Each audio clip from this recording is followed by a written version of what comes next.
previously on F1. Vettel takes the victory. Lewis Hamilton wins. Stunning. That was a devastating performance. He's up in the air. He's got wide, and he's lost his front wing. What a race. Hamilton is back. The final race, Brazil.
A salute to those who race, who ride in the crucible where success and failure scream by.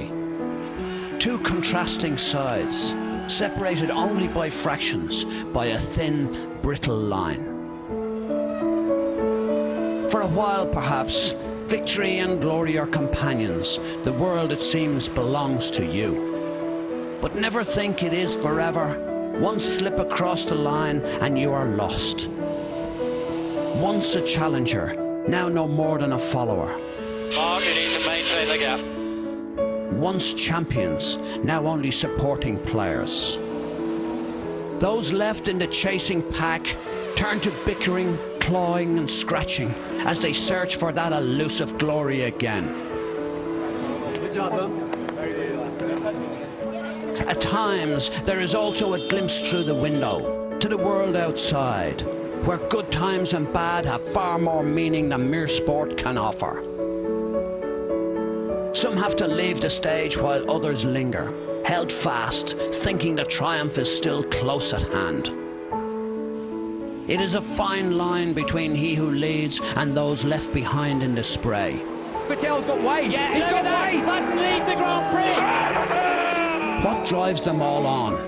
It is the thought of glory, which in the end can fall only to one man. So a salute to those who race, to those who win and lose, succeed and fail in the blink of an eye. And a salute to the champion, to the man who for now enjoys the favours and the spoils. But know that in the quickest of sports, success can be fleeting, and savour the glory while it lasts. Wow, quite how do you follow that? Good afternoon and welcome to the last race of the season, the 2011 Brazilian Grand Prix, with us here on the BBC. Wonderful that you could join us this afternoon around this wonderful, evocative, historic circuit Interlagos on the outskirts of Sao Paulo. And David, Eddie, we started in Australia, we finish here in Brazil. The end has come, but it's been fun along the way, hasn't it? I think it's been an absolute classic year. But what I love more especially about Formula One, it always delivers. And, you know, I think the highlight for me was possibly India, because we had no clue what was going to happen there. And the welcome, the race, the excitement, forget the shirt. Everything about India was just magic, and Formula One delivers every single time. And I'm sure David agrees with me, we will never forget the shirt. No, and congratulations on how much money that raised. Well done to everyone at home who've paid for that. Yeah. It's been a fantastic season. The only thing that was missing over last year was a real inter-team battle like we saw with Red Bull in Turkey. Otherwise, we saw the comeback of McLaren after a very difficult start to the year. Seemingly Sebastian Vettel lifting his performance, already a great performance last year, and taking it to another level. And then the comeback, the hanging in there of Ferrari, that victory at the British Grand Prix. And I think we're set here this afternoon for a classic Grand Prix. Well, I think we are, because Eddie said there that Formula One has delivered. Today, we're expecting the weather to deliver. There is a bit of sun shining on us, but it has been raining already today, and we've been told we're just a few minutes away from a big rain shower. And whether it's dry, whether it's wet, this place always delivers drama, and over the years, plenty of emotion as well. The emotion is part of coming to Brazil. Let me please be very clear about it. There's never any pain in coming to Brazil. It is magic. You know, here's the times when we saw the great Michael Schumacher, Damon Hill, who of course drove for us and gave us our first win, Alonso. You can go through a whole list of drivers. It's just absolutely phenomenal what goes on here. And those last two images we saw there, the ticker tape with Felipe Massa, and then him patting his chest as he stood there winning this race in 2008. Absolutely fantastic stuff. And today for all the drivers, despite the fact the championship has been won already, it's still a win if you win in Brazil. It's still a special thing to pick up, even if the season is over. And as we look at the calendar, there's some extra impetus as well, because everybody would love to finish this year having beaten Sebastian Vettel around this track. There's no question about it. It's not only about the honour of winning this victory, this Grand Prix. Winning Grand Prix is difficult, and this is also part of the development into next year's car. The chassis will already have been drawn. Manufacturing of certain parts of the car will be underway. Okay, well, as that calendar tells you, it's been quite a journey to get here, and this is the final race of the year. We're going to spend the next 55 minutes or so warming you up, and then hopefully these boys will do their bit.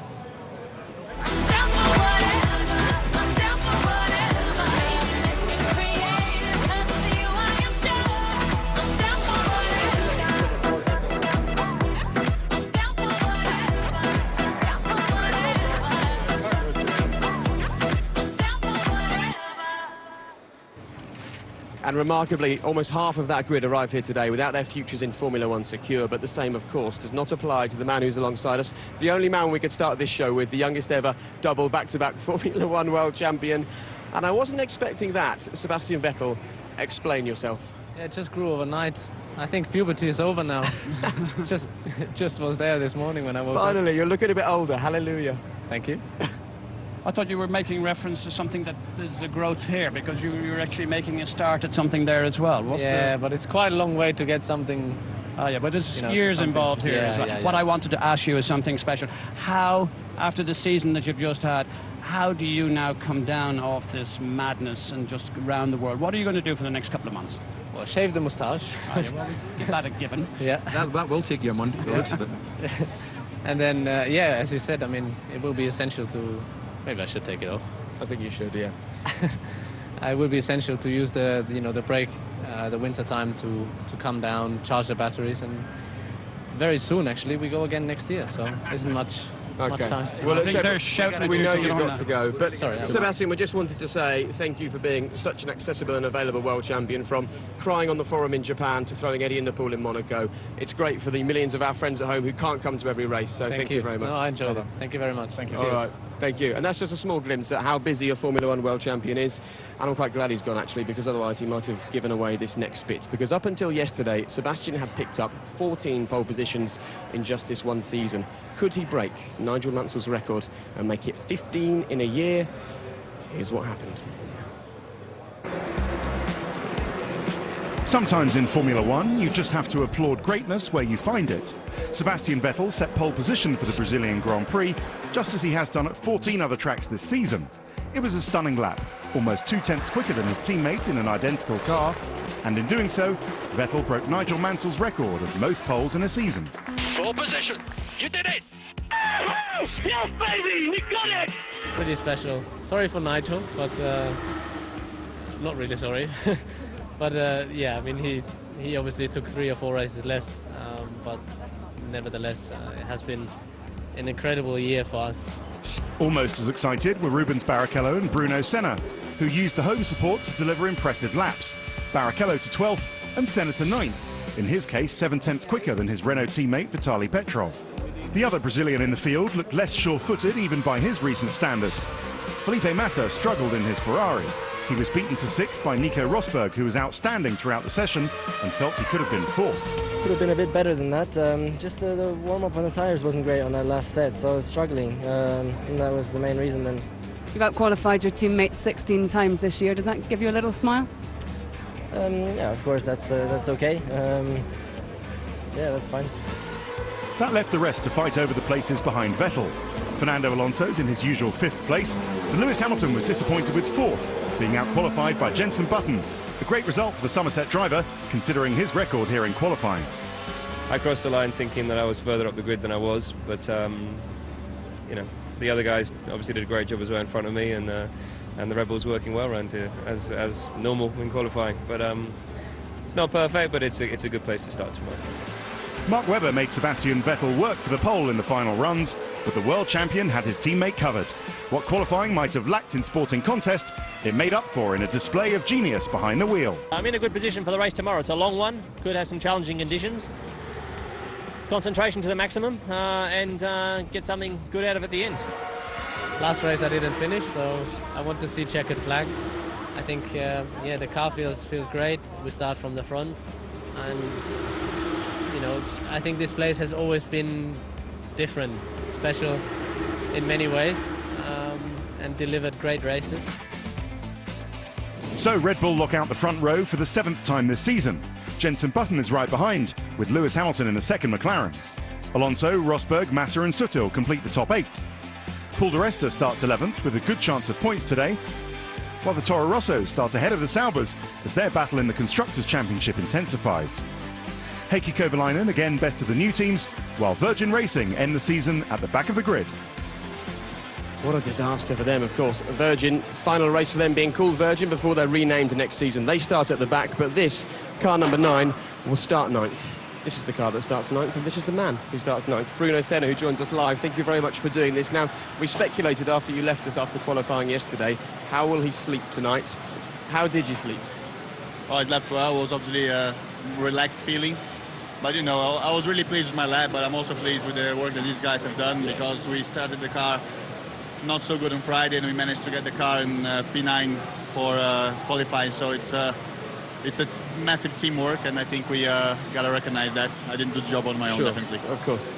What is the strategy going into this race this afternoon? We've seen a few spots of rain already. You're a local boy. You must be able to have a little something up your sleeve for that.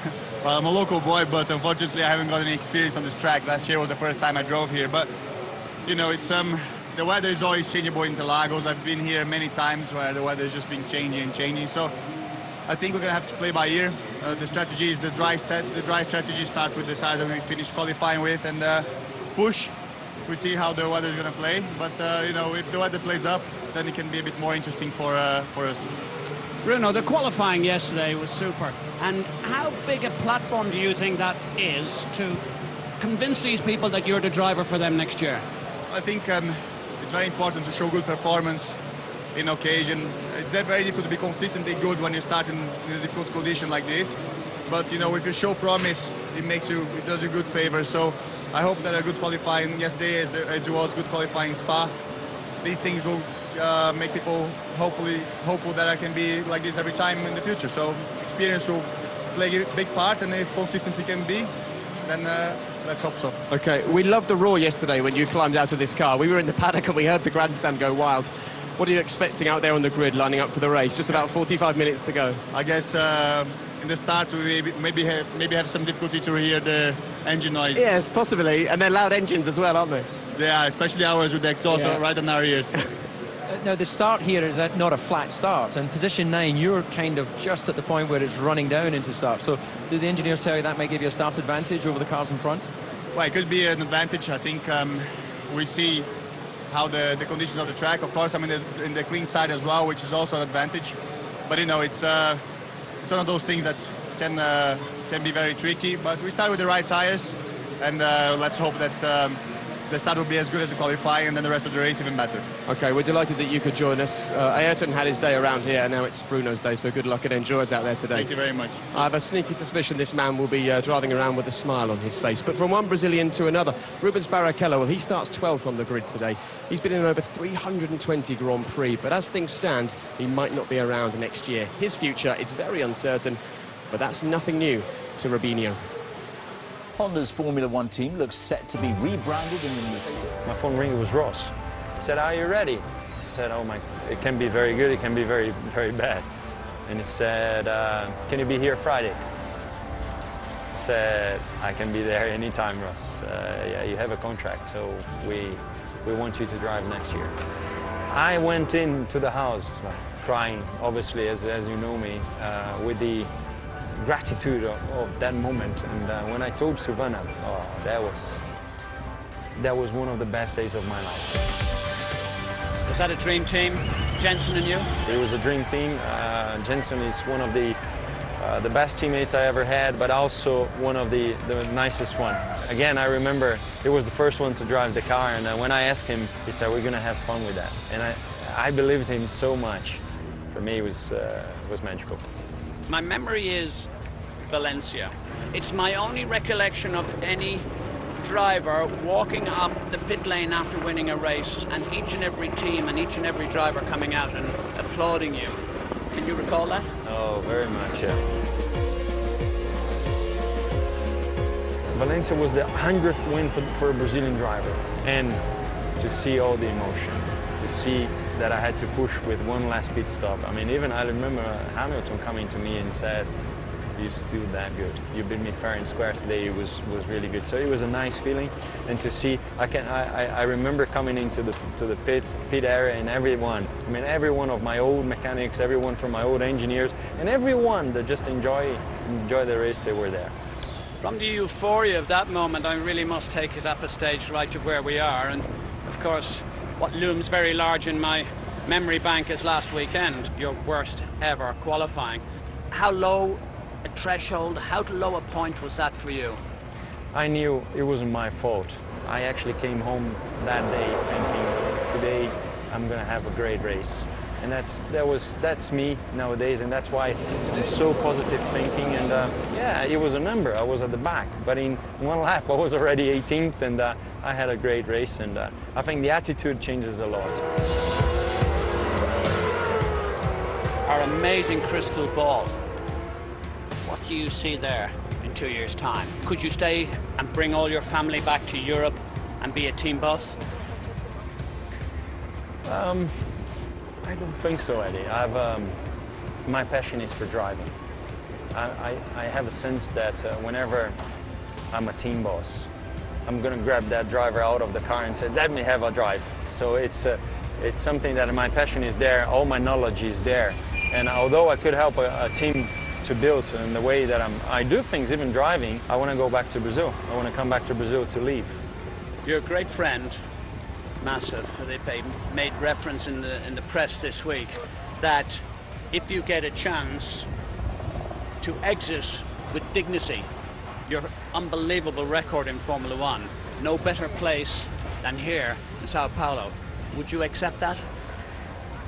I think Felipe has been very protective. As a friend, I think he doesn't want me to actually go in vain and all of a sudden not having said goodbye to my people. The fact is that I will never say goodbye to my people. I'm a man of Interlagos. I'm a man of Brazil. I'm a man of Formula One. I think my middle name needs to change to Rubens F1 Barrichello. I have no intention of saying goodbye to them. If one day it comes and yeah, maybe I will say goodbye.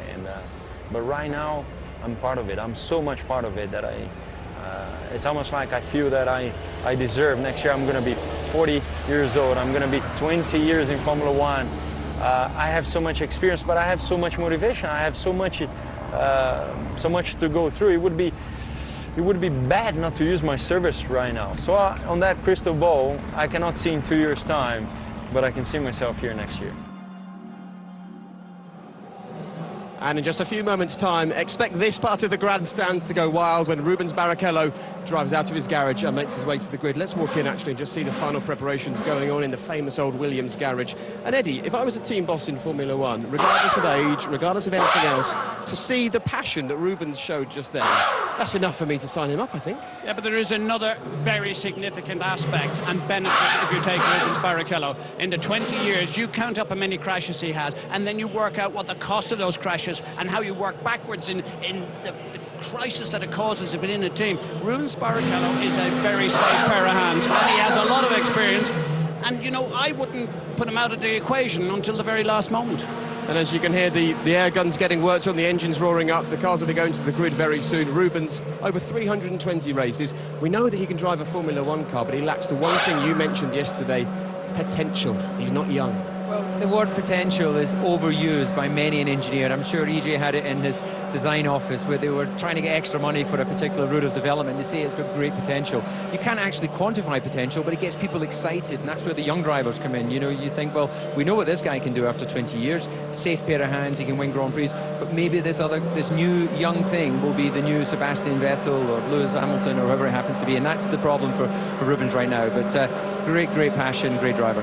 Okay, well, we've heard from two of the Brazilians on the grid. Time for a third one. Today is Felipe Massa's 100th race for Ferrari, but looking at the size of the cake, I think he might be slightly weighed down today.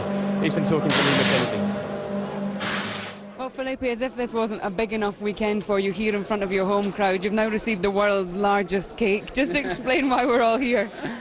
Well, because it's 10 years in Formula 1 and 100 race for Ferrari, so I think it's a very special race, you know, here in Brazil, especially. I think, you know, with all my family and everybody who helps in my career. So very happy to achieve that, you know, and I hope you know, we can have even a good race tomorrow in front of all these nice people. It was great to see some of the drivers here as well to celebrate. It must make you feel very proud of everything you've achieved. Yeah, definitely. I mean, feel very proud, you know, with everybody, all the great fans, you know, all the drivers, and also Sauber, you know, everybody from Sauber team who was working with me in 3 years, you know, and everybody from Ferrari, from all this long time racing for Ferrari, even when I was a test driver and everything, so it's very special for me. Do you think you can give the crowd something to cheer about tomorrow?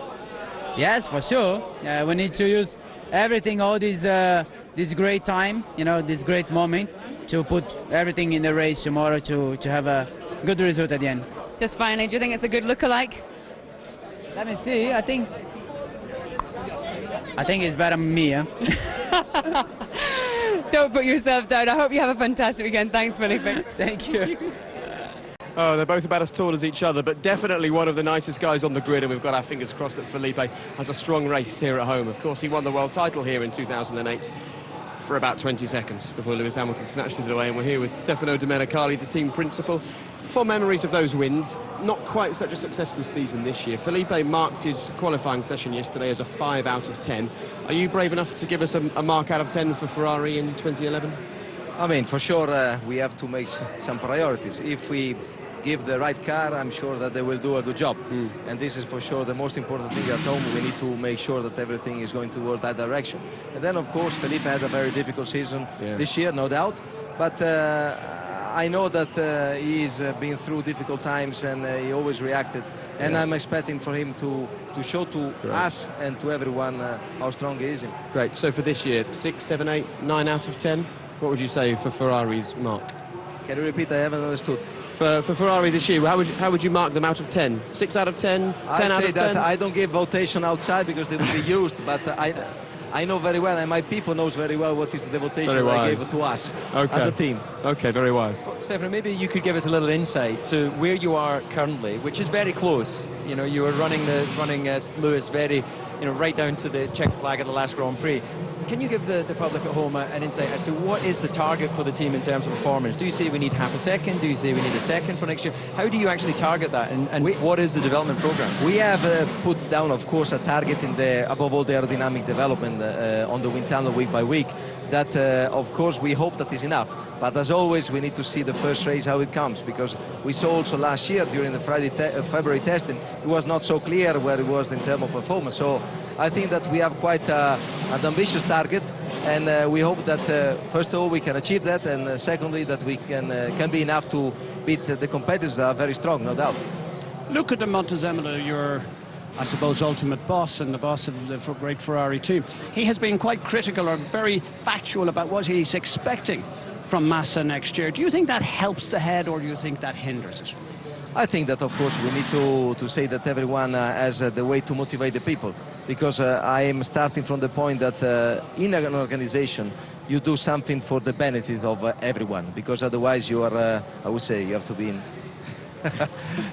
You understand what I mean? I know very well. And of course, the style of our president is always to motivate everyone to make sure that we all together give the maximum out of what we can do. And I'm sure that he realized that difficult moment, and he wants to show to Felipe that we are expecting a lot from him, as we have to deliver a good job from everyone in the team. Okay. That's no doubt about it. Well, we'll leave you on a high. We'll have a quick look at the standings and see where both your drivers and the team are. Unfortunately, I remember very well. I'm afraid so, but I tell you what, let's end it on a high. Explain to us your highlight of the season. I'm guessing it would be the British Grand Prix, would it? Yes, of course. That was an incredible race for us, celebrating 60 years of being in Formula One with the first victory. And then I would say that we could have won a couple of races more. But that's the result of the track, and we have to take out what we had. And it was not really a good season. So looking forward to finish this and concentrate for the next one. Okay, Stefano, how long will the tyres last? Will it rain today? Lots to work out, so we'll let you get to the pit wall, and thank you for joining us. Thank you very much to all of you, and bye-bye. Thank you very much. Now, we all know what a Golden Globe looks like. We know what an Oscar looks like. We know what a BAFTA looks like. But this is what everybody now wants to get their hands on. The BBC 2011 F1 Award. You sure about this, James? I'm not sure. What should we start with? Starts. Best starts? Okay, what springs to mind then? It's my old driver, Nick Heidfeld. Malaysia, if you recall, from 6th to 2nd. For me, Alonso, Italian Grand Prix, 4th to 1st place. Actually, guys, I got it wrong, maybe, because on reflection, Alonso, what an amazing thing that he did in his home race in Spain. I would agree with that, but to be honest, I'm in shock that you just admitted you got it wrong. I'm here to give you the Best Start Award for this season. It was in your home Grand Prix in Barcelona. You came from 4th to 1st. An absolutely outstanding achievement. Very well done. Thank you, thank you. Thank you. Well, look, if F1 isn't about a decent drive, I'm not sure what it is about. We've seen some amazing moments on this track, but what about this year? India was probably the most emphatic, dominant race win. Fastest lap, pole position, walked away with the race. Vettel was supreme. If we just cast our mind back to Montreal, the longest Grand Prix broadcast in the history of the sport. The Jenson Button And the winner was Jenson Button. I think that he deserves Driver of the Year. He was at the back of the pack when they pulled out the safety car, and he came through and won it on the last lap. BBC Formula One Best Drive for your performance in Canada? Well done. I'm glad you agree with us. What other race would you say was good? First of all, thank you so much, and I'm so glad that you haven't paid too much of the taxpayers' money on this. Canada was one of those races that, you'll never forget. You don't get many of those races in your career, so thank you, man, and fun memories. We can't give out some awards on a season like this without including Sebastian Vettel. The guy's just been stunning. Yes, youngest ever two-time world champion. Had some star performances this year. Surely he's got to be the winner. I think so. I think he's head and shoulders above everybody else. What award are we giving here, by the way, guys? I have got the perfect award for Sebastian Vettel. On behalf of the BBC, for the most number of helmet changes in one Formula One season. Really? Yeah. I'm really proud of that. Why do you change your helmet so much? To get this award. Where does that rank compared to 2 Drivers' World Championships? Love everything. Go and share it with your team. Well done. We're very proud of you. Let's try and pick best overtake if we can. It's not difficult. No? No, it's a slam dunk. The German Grand Prix, Nürburgring, Lewis Hamilton, just taking on the outside, he made it look absolutely effortless against Alonso. That's the classic overtaking move. The overtake of the year was the one that I nearly dropped the microphone in the commentary box. It was Mark Webber on Fernando Alonso into the bottom of Eau Rouge. Oh, they're so close on the way in, and Alonso had to yield, and just as well he did. Right, come back, turn around, David. It's all right. They didn't hit each other. Away from the screen. That's our trophy. Taxpayers' money, mate. Taxpayers' money, I suppose. So, well, why not? Thanks very much. Well, you always get the odd naughty boy in Formula One, so time for our Naughty Boy Award. I would nominate Hamilton and Massa for their coming together 2 corners from the end of the British Grand Prix. Exciting. I disagree because I think it's Massa Hamilton. Ha ha ha ha. And it's for the little confrontation that there was in India. They're all good moments, but actually, what can beat Massa and Hamilton, or Hamilton and Massa, in Singapore? It's where he had the accident last year with Mark Webber, and he's lost his front wing. And you have won the award, sharing it with Felipe Massa. Whatever, man. Come on. Formula One 2011 Naughty Boy Award. Oh, for crying out loud. Lewis Hamilton. Are you deserving of that? You know what? Have you been speaking to my old headmaster? Were you a naughty boy at school as well? Yeah, he thought so. Good job, man. I'm delighted to crown you the naughty boy of Formula One. I won it. You won it, yeah. Ah, thank you. Very nice, very happy, thank you. There you go, your first win of the season as well. Congratulations. Well done. Okay then, final award of the season. I've called this one Paddock Wow, and this is just for someone, something, or a group of things that have made you think, wow. And I've gone for Rihanna at the Canadian Grand Prix. I made her a coffee. It's a career highlight. It was a good moment. I suppose another great moment was Sir George McCartney. Do we ever forget? Will I ever be allowed to forget? Will anyone ever forget? Thanks, George. But I mean, I think, personally, there can only be one winner for this one. Well, I think, Jake, we're on the same wavelength on this. Yeah. Could you put your hand in my pocket? Eddie Paddock Jordan. Wow goes to Eddie Jordan for all your amazing shirts during the course of the season.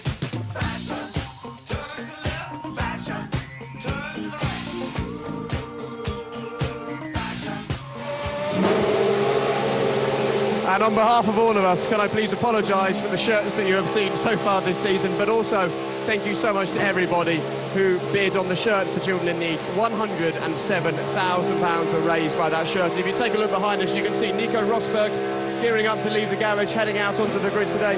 A big race for Nico. He was showing some great pace in the second part of qualifying yesterday, but in the end, he qualified 6th on the grid, but once again, out-qualifying his teammate Michael Schumacher, who also has just left the garage. And as it's gone a little bit quieter, perhaps now is the time to award the final award of the season, and it's for the fastest pit stop, and it goes to Mercedes Grand Prix. Perhaps you'd like to do the honours, Eddie. Well, wife got next door, the cheap mechanic. You're not going to be believing this, but I want to give an award from the BBC for this year, the Golden Wheel Nut Award, and it is for 2.3 seconds with pit stop in Korea. A phenomenal, unbelievable. People never thought we could get to this kind of speed. So if you could please accept this on our behalf, and please tell us if you have anyone that you might like to dedicate it to. Thanks, Eddie. I'd just like to say thanks for all the hard effort that the pit crew have really put in, the hours training to make us the best in the pit lane. And also the factory, all the design team back there to providing us with the equipment to do the job. So, Matt, brilliant. Thanks very much. Please give our very best congratulations to everybody. Well done, Matt, and everybody else at Mercedes. Just to let you know, you don't get your pit stops down to 2.3 seconds by accident. And today, Mercedes starts 6th and 10th on the grid. As you can hear, the pit lane is open. The cars are making their way round to the grid. Lewis and Jenson start side by side today. They start 3rd and 4th, and they need no extra inspiration to race at a place where they've got very fond memories. It's always special for me to come back here. It's just a beautiful place, you know. Moments that I remember every second of being at the circuit after winning the World Championship. I have a great feeling when I land. I feel like I'm close to it, and I really feel his presence every time I come here, no matter what. I think the people are massively passionate about sport. The atmosphere that they create is unlike any other circuit we go to. The previous year I'd been so close to winning the championship and lost it by a point. I was in a position to win it, and then then I lost it for a moment, then I had it, then I lost it for a moment, then I got it back again. My heart was in my mouth at the time. Honestly, I was just praying, please, please, please, please, please. And I came across the line and I was world champion. My heart's racing just as much as yours. When I have my kids one day, grandchildren, all that stuff, I'll be able to play it for them and say this was a special moment for me. Teammate on pole, Sebastian Vettel in front, 2 championship contenders. I had a good talking to myself and said, don't be negative, let's be positive, and we're going to win the World Championship here. Jenson Button, the 2009 World Champion. Freddie's a legend, Queen rock.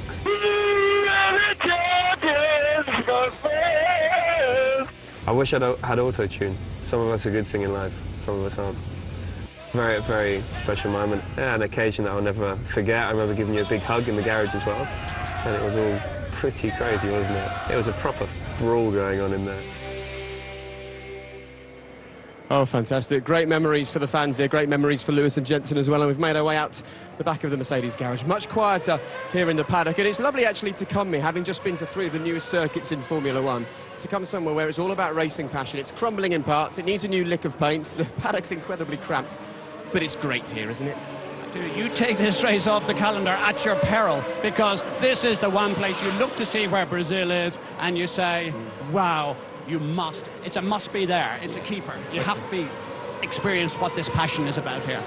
It's incredible. Anyone who's watched any of the soccer commentators from Brazilian football when they get a goal, we have something similar when we've got the Brazilian broadcasters near to us. You're wondering what's happening, but they just make it all sound so incredibly exciting. So the passion here, you really feel it. Yeah, we'll just have a little walk down here to give you an idea of what the paddock looks like. And actually, the team hospitality units are so cramped that normally when it rains, we have to hide under these bridges. Not very glamorous, but brilliant fun at the same time. But let's have a chat about McLaren. Now, if Jenson wins this race and Seb fails to score a big bunch of points, Jenson will have won the second half of this season. That's a good message to send out there to the rest of the grid, isn't it? And that's why it's so important, each and every individual Grand Prix, irrespective of the championship. The teams are coming here with new developments. Drivers want to win these races. Jenson's on the crest of a wave, arguably driving better than when he won his World Championship for Braun. So, you know, his confidence is sky high, and you know, they're all out there to try and deliver. And if Jenson picks up just 1 point here, he will equal the total that Sebastian managed, which won him the title in 2010. It won't mean anything to Jenson, he'll look to move on, but it puts into perspective how strong that car's been in the second half and how well Jenson's driven. It also points out that the car wasn't close enough to the pace at the beginning, and you know, the championship is not divided in two halves. It's absolutely over a series number of races. And McLaren, in my view, I've been critical of them, only because I think they're such a great team, but I've been critical that they just didn't do their homework well enough at the beginning. Had they done so, we might have had a more exciting season as commentators or involved in the Formula One programme, and they may have been closer to getting this championship won. Yeah, but just keep your eye on the few places just behind Red Bull, because we've got Lewis Hamilton, Jenson Button and Fernando Alonso. That's a Lewis Hamilton sandwich with JB and Fernando either side of him. And talking of Fernando, of course, he won both of his titles here as well in 05 and 06.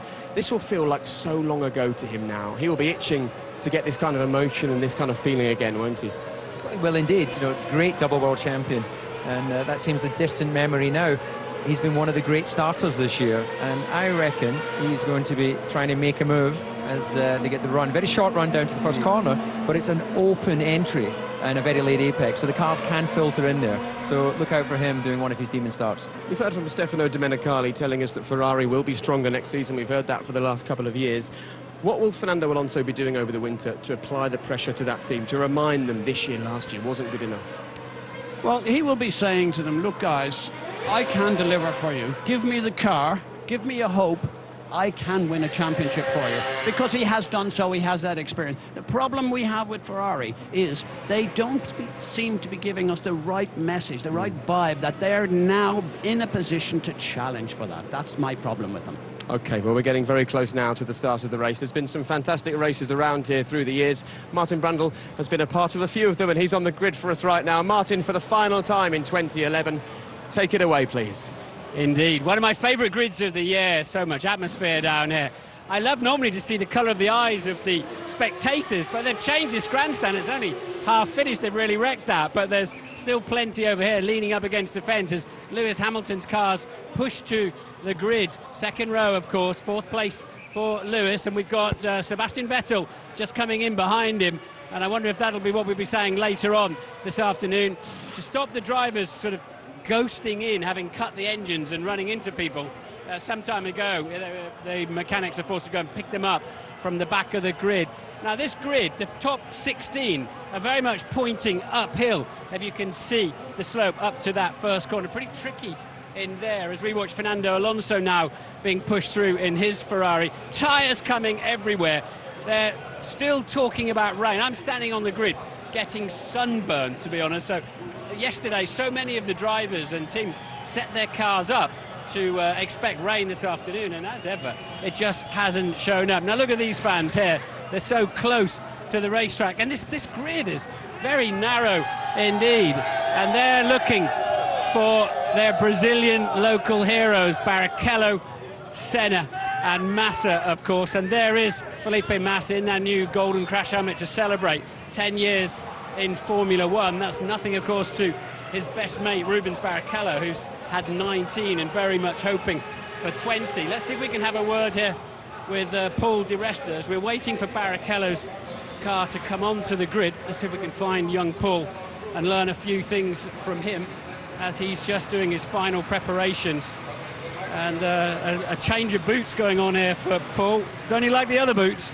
I've got a little bit of a problem with the pedal. I tried to go with another set, but the biggest thing just now is trying to choose a visor, considering the forecast, because it's quite bright when you have a smoke going on.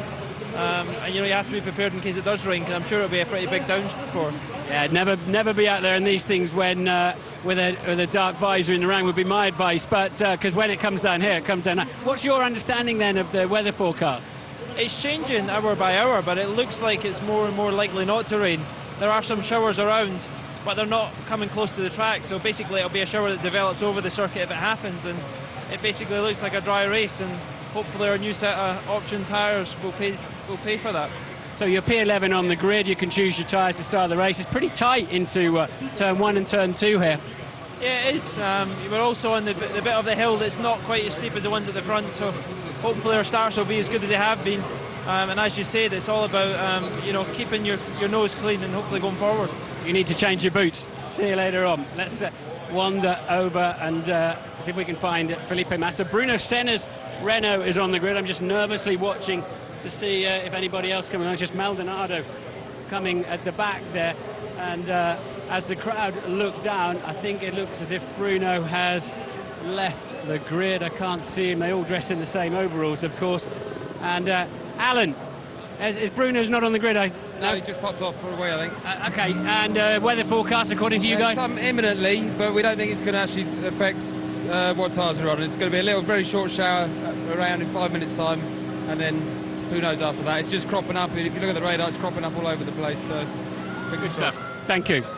Right, let's see if we can find Felipe Massa, Ferrari driver. He's here with lots of media and all sorts of microphones sticking in there.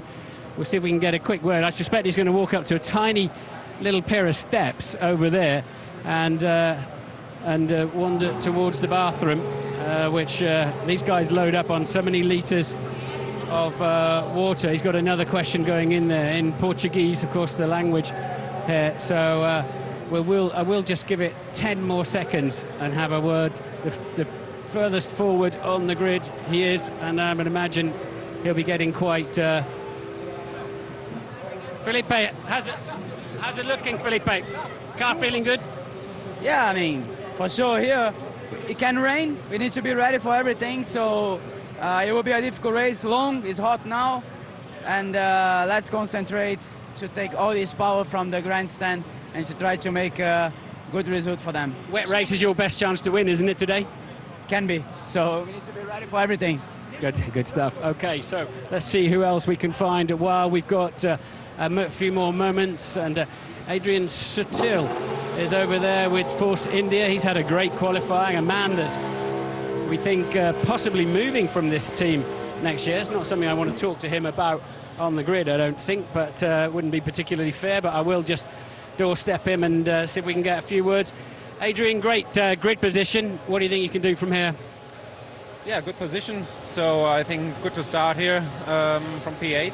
But yeah, forecast-wise, we have to look always for some rain showers. So very hard to predict how it's going to be. We have to prepare for every situation and see how it goes. I've given up listening to Formula One weather forecasts. They just seem to be rubbish. Yeah, sometimes I think the same, yeah. There's so many different forecasts and sometimes none is correct. But so it's hard really to say, especially here in Brazil, we have seen so many different forecasts, but hopefully our one is right. I always trust our one. And do you care if it's wet or dry? I don't really care, no. Thank you. So the teams have done their best to accommodate the weather. Remember, the cars, when they're going to qualifying, are in Parc Fermé. There's very little they can actually change on them at that moment. And let's see if we can walk up and talk to a few of the megastars up at the front. Nico Rosberg there on the left-hand side, and then we've got Fernando Alonso. Let's keep moving up into the... How are you? Good to see you. And what have we got going on in here? Lewis Hamilton's car, Jenson Button then, third on the grid as they're warming up the McLaren. You see, they run it on a laptop. We won't be very welcome looking at that data, I'm sure, but I can't see too much of it. They actually start them up using a laptop. You don't really need a driver anymore. Obviously, the starter in the back there, and that's how they turn the engine through the gearbox, and then they just tick over and rev it up on a laptop. The lid's being closed now, so we don't have another look at that, unsurprisingly. And now then we go over and find Mark Webber and see if we can learn a little something from Mark. How's it looking out there? You got a chance to beat Seb today? Yeah, absolutely. Yeah, I think see how the race goes. Obviously, we've got the little pockets of showers which are developing very close to the track. See if any of those hit us. Make the right decisions from there. If it's a dry race, obviously, be interesting to see how it goes. In terms of tyres, the track, I remember doing an interview with you in 09. The track was hot, but we're worried about rain. It's the same thing, so hopefully the results are the same as well. Have you got the same 7th gear and downforce level as your teammate? Have you split strategies? Yep, no, same levels. Okay, give it your best. Be nice to see you have a win. Let's see if we can just have a final word then of the season with Sebastian Vettel, the world champion. And he's over there hiding under the umbrella, and that's not for the rain, it's for the sunburn. As we zoom now, I think we might just have a minute left if I can interrupt him, and he's just talking to Rocky, and that was a see the look Rocky gave me there. I'll not be interrupting on that one. Seb, you know, 5 drivers have taken the last 48 podium positions. You're a lovely bloke. That's getting greedy, isn't it? Or do you intend to take another one today? 49 sounds better, so no. Yeah, I feel very, very happy, obviously. I mean, the season so far has been incredible, but yeah, we have one more to go, and I'm actually looking forward to the race. Yeah, I think it will be a difficult one. At the moment, it's very sunny, but rain is on the way, so we'll see what happens, but should be a good race. After the puncture in Abu Dhabi, you want to go into the winter as, despite a dominant season, it's important to you to win this race as any other, I guess. Yeah, without punctures. So last time we had a good start, we tried to repeat that, and then we tried to get further than the first corner. So we are confident that, you know, we should have a good race. The car feels good. As you know, as I know, the weather is a bit of a mystery, but it's the same for all of us. The same for all of us, it is indeed. I'll be talking to you later. You will, certainly, Martin. Thank you very much. And there it is, the grid gearing up for the Brazilian Grand Prix, and not long to go until lights out at the start of the race. But what a cool customer is Sebastian. 49 sounds better. 2 weeks on after that puncture, he's able to make a joke about it, and he'll be very happy to hear that the rain is getting less and less in terms of the chances of it falling here today. 3 wet races this year. Red Bull yet to pick up a win at any of them. Well, that's the statistic, isn't it, really? The Red Bull, if you like, they've got one little question mark. Why can they not win in wet conditions? That's what's happened this year. Can they change it around? If it does rain here today, my guess is that the rain is far away. I think it'll be a nice, clean, wet race. And let's see what Mark Webber can do, because for me, he thinks he can take Sebastian. That'll be a big ask, I'm afraid, but let's hope he can. Just a few places back, Felipe Massa, sadly his worst qualifying in the last 12 races, but these fans love him. You saw all of the Ferrari caps there. They're gearing up to entertain us with a little bit of music. He will be under pressure to perform here, Felipe. Well, not just because he's Brazilian. I think he has to do because of the connection with Ferrari. You know, he saw him, you know, celebrating 100 races with them, and you know, he really needs to get his game up there. Okay, and there's Nico Rosberg. He starts from 6th place. Thumbs up at the moment, but he had high expectations yesterday. He was disappointed with 6th place on the grid. But remarkably, in the past 3 seasons, 48% of the races have been won by Red Bull. Incredible dominance, helped in no small part by their phenomenal, record-breaking performances on Saturday. Into Argos. 800 metres above sea level, anti-clockwise, 2.7 miles, 5 right-handers and 10 left. We're on board with pole sitter Sebastian Vettel. Get ready for a lesson in how to qualify a Formula One car. The Senna S's. Turn 1 hooks the apex beautifully.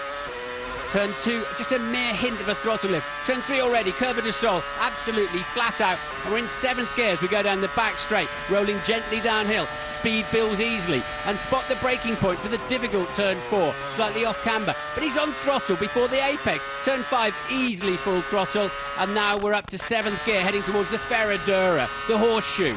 It climbs uphill. As you crest over the hill, the back end will go light, and immediately into Lauanca. Cut heavily across the curb on the inside. Pinarino is on us immediately too. It's banked, but it's long. Be patient on the throttle. Now brake in a straight line for this very tricky little right-hander. The right front goes light, it locks, but no problem. Mergulho, 150 miles an hour, diving downhill. and then uphill again to Yungzhou, the junction. The back end of the car's light is drifting around. He controls it nicely. Early on the throttle, just climbing the hill, the never-ending long left-handers. We're into 7th gear. Nothing to do now apart from duck into the pit lane, 180 miles an hour, miss the end of the pit wall, take the shortest route to the line. 15 pole positions in one season, a new record for Sebastian Vettel, the only man under 72 seconds.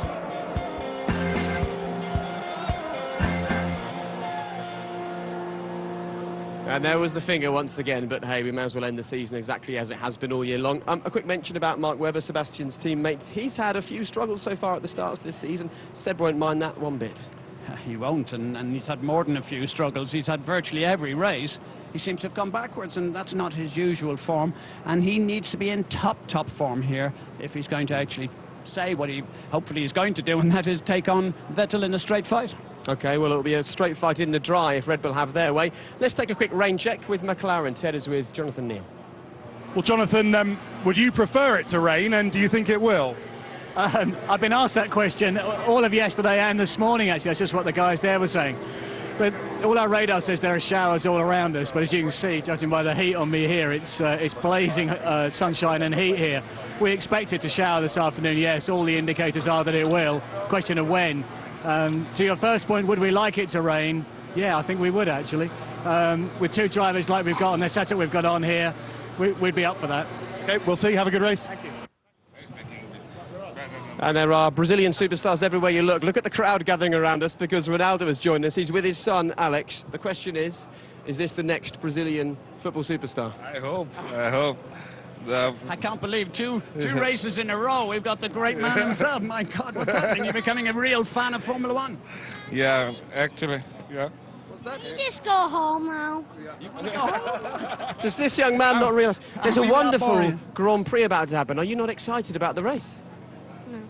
OK, well, thank you for coming. We'll have a quick chat with your dad, and I'm sure he'll say the right thing. Are you excited about the race? I'm very excited, yeah. I like it. I love Formula One. Brilliant. All right, well, that is absolutely TV gold. Thank you very much for dragging your son down here, obviously against his will, but as long as you have a good day, hey? Yeah, thanks, bud. Thanks a lot, Ronaldo.